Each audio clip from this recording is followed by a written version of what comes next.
നിങ്ങളെല്ലാവരും കാത്തിരിക്കുന്നത് എൻ്റെ വിജയകഥ കേൾക്കാനാണ്. But am I successful? മന്ത്രിസഭാ ഫോർമേഷനിൽ പല ഇക്വേഷൻസും ഉണ്ട്. മാർക്കറ്റിന് ഡിമാൻഡ് അനുസരിച്ച് വിഗ്രഹങ്ങളെ സൃഷ്ടിക്കുന്നതും തകർക്കുന്നതും നിങ്ങളാണ്. വർഗീസേ, 2 സീറ്റ് ഭൂരിപക്ഷത്തിന്റെ നെഗളിപ്പിന് ഒരു മര്യാദയൊക്കെ വേണം കേട്ടോ. ഞാൻ ഇന്ന് വീഴുമെന്ന പരക്ക പറച്ചില്. മടിയിൽ കനമില്ലാത്തവന് വഴിയിൽ പേടിക്കണ്ടല്ലോ. ലോകം നമുക്ക് പുറത്തല്ലടാ, അകത്താ.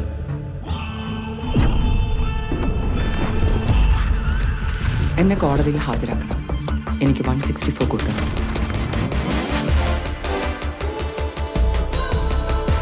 The game is level now. സാറിന് അവനെ പറ്റിയല്ല അറിയാം, എന്നെ പറ്റിയോ? പോലീസ് ഉടനെ റിയാക്ട് ചെയ്യരുത്. ചാനലും സോഷ്യൽ മീഡിയയും കത്തണം.